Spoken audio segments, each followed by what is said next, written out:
स्वस्ति श्रीगणेशाय नमः। सच्चिदानन्दरूपाय विश्वोत्पत्त्यादिहेतवे तापत्रे विनाशाय श्रीकृष्णाय वयं नमः। बोले श्री वृंदावन बिहारी लाल की, राजराजेश्वरी मैया की जय। राधे कृष्णा मित्रों, एक बार फिर से आपका अपने YouTube चैनल पर हार्दिक अभिवादन करता हूँ, स्वागत करता हूँ। आप देख रहे हैं हमारा चैनल स्वामी भक्ति सागर, जिसके ऊपर हम इस प्रकार के भावों को लेकर के आपके साथ साझा कर रहे हैं।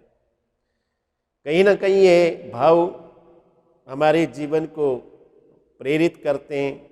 हमारा लक्ष्य, हमारा उद्देश्य भगवान की भक्ति की ओर और परमात्मा की ओर हमारा जीवन जाए। इस लक्ष्य के साथ, इस भाव के साथ, इस उद्देश्य के साथ आपके साथ इन भावों को लेकर के इस चैनल के माध्यम से आप तक पहुंच रहे हैं।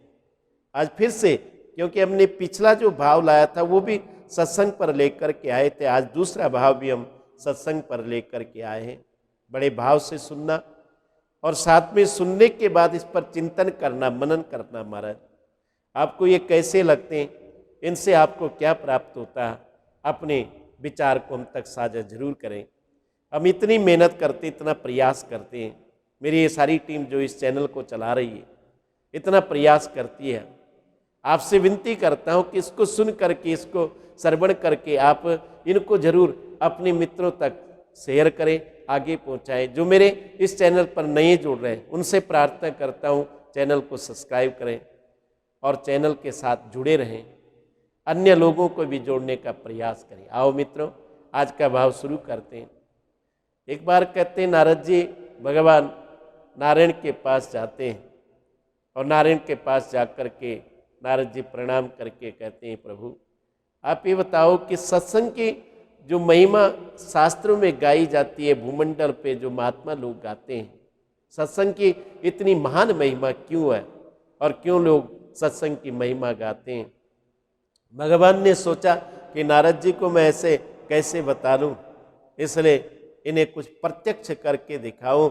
तो भगवान नारद जी को इशारा करके कहते हैं, पास में एक वृक्ष पर गिरगिट बैठा हुआ है, बोले उस गिरगिट को जाकर के पूछो और वो तुम्हें बताएगा कि सत्संग की महिमा क्या है। नारद जी भगवान को प्रणाम करके उस वृक्ष के पास पहुँचते, जहाँ पर एक गिरगिट जो है बैठ कर के विद्यमान था। नारद जी गिरगिट के पास जाते हैं और गिरगिट के साथ संवाद होने लगता है। संवाद होने के साथ साथ नारद जी ने वही प्रश्न गिरगिट से भी किया जो भगवान से किया कि ये बताओ, मैं भगवान के पास गया था और भगवान से मैंने पूछा था सत्संग की महिमा, और भगवान ने तुम्हारा पता दिया और मुझे बताएगा कि गिरगिट जाकर के तुम्हें बताएगा सत्संग की क्या महिमा है। जब इतना पूछा तो गिरगिट तुरंत महाराज पेड़ से गिर करके पृथ्वी पर गिर पड़ा और मृत्यु को प्राप्त हो गया। नारद जी उसके बाद वापस लौट करके भगवान के पास आए और भगवान को प्रणाम करके कहा, बोले महाराज जैसे आपने कहा था कि सत्संग की महिमा गिरगिट बताएगा, बोले मैं गिरगिट के पास गया था, लेकिन गिरगिट को मैंने जब प्रश्न पूछा तो प्रश्न सुन करके तुरंत मृत्यु को प्राप्त हो गया, लेकिन मेरे प्रश्न का समाधान नहीं हुआ। आप ये बताओ कि सत्संग की महिमा इतनी ज़्यादा क्यों है और क्यों सत्संग की महिमा गाई जाती है। भगवान ने फिर से नारद जी को संकेत किया दूसरे वृक्ष की ओर, कहा बोले उस वृक्ष पर एक तोता बैठा है और उस तोते को जाकर के पूछो, वो तुम्हें बताएगा सत्संग की महिमा। नारद जी वहाँ से भगवान को प्रणाम करके चलते हैं और उस वृक्ष के पास जहाँ तोता बैठा था उसके पास जाकर के तोते से संवाद करने लगते हैं, बातें करने लगते हैं। और बात करते करते वही सवाल जो गिरगिट को पूछा था वही तोते को भी पूछा, और तोते को जब सवाल पूछा तोता भी तुरंत गिर कर के मृत्यु को प्राप्त हो गया। नारद जी फिर से घबरा गए, भगवान के पास लौट कर के आ गए, बोले महाराज जिसको भी ये सवाल पूछता है वो तुरंत मृत्यु को प्राप्त हो जाता है, ऐसा क्या कारण है। लेकिन फिर भी सवाल का समाधान नहीं हुआ, प्रश्न का समाधान नहीं हुआ। बोले आप बताओ कि सत्संग की महिमा इतनी क्यों है और सत्संग की महिमा क्या। अब भगवान ने नारद जी को कहा, बोले शहर के सेठ जी के यहाँ एक पुत्र का जन्म हुआ और उस नवजात शिशु का इसमें नामकरण जात कर्म संस्कार चल रहा है, उत्सव मनाया जा रहा है। उस शिशु के पास, उस बालक के पास जाकर के पूछो और वो तुम्हें बताएगा कि भगवान की सत्संग की क्या महिमा है। नारद जी भगवान को प्रणाम करके सेठ जी के महल की ओर प्रस्थान करते विचार करने लगे, चिंतन करने लगे कि मैंने जिसको भी ये सवाल पूछा, जिसको भी ये प्रश्न पूछा, वो तत्काल मृत्यु को प्राप्त हुआ। पहले गिरगिट को पूछा था, गिरगिट तुरंत मृत्यु को प्राप्त हुआ। उसके बाद तोते को जाकर के पूछा, तोता भी मृत्यु को प्राप्त हुआ।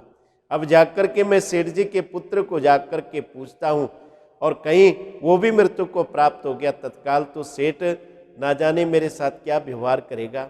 इस कारण से कहीं ना कहीं नारद जी अपने अंतःकरण में अपने मन के द्वारा घबरा भी रहे थे और इस बात की पीड़ा की अनुभूति कर रहे थे, कैसे जाकर के पूछूं उस बालक को सत्संग की महिमा, कहीं वो मृत्यु को सुनकर के मृत्यु को प्राप्त ना हो जाए।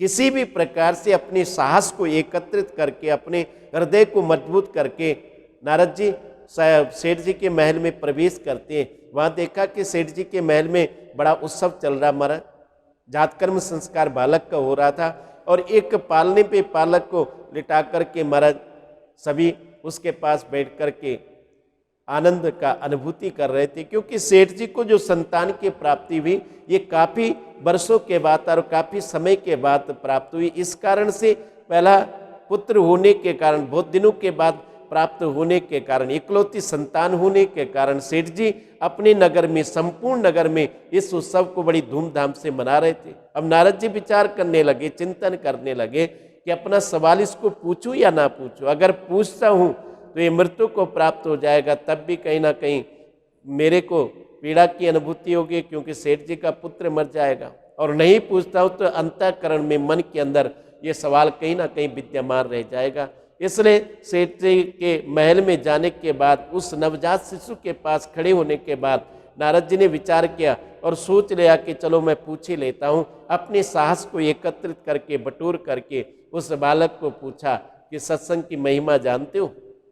उस बालक ने नारद जी को हाथ जोड़ करके कहा, बोले नारद जी आपको अभी भी पता नहीं लगा सत्संग की महिमा।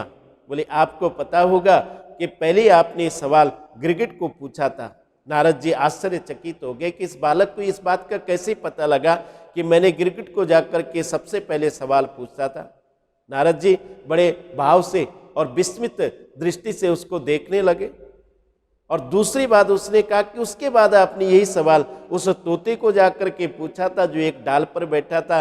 वो गिरगिट और तोता मृत्यु को प्राप्त हुआ था ना। नारद जी कहते बिल्कुल सत्य, मृत्यु को प्राप्त हुए थे। बोले महाराज वो गिरगिट भी मैं ही था, वो तोता भी मैं ही था।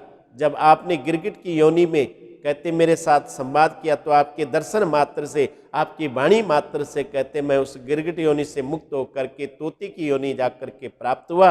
और तोते की योनि प्राप्त होने के बाद जब उस योनि में आपके दर्शन हुआ, आपके साथ संवाद हुआ, तो उस दर्शन की महिमा से, उस संवाद की महिमा से मैं उस तोते की योनि से मुक्त होकर के मनुष्य योनि में आया हूँ।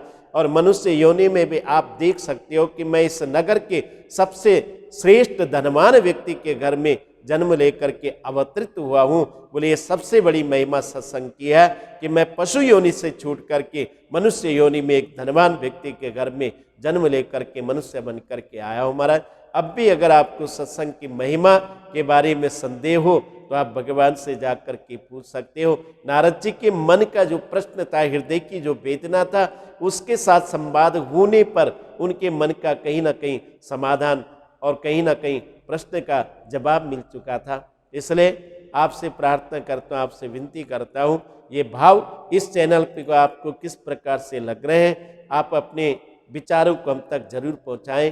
ठीक इसी प्रकार से आगे भी हम इस चैनल पर ऐसे छोटे छोटे से भाव आप तक पहुंचाने का प्रयास करेंगे, कोशिश करेंगे, आपके साथ जुड़े रहेंगे। जय श्री कृष्णा, जय श्री राधे।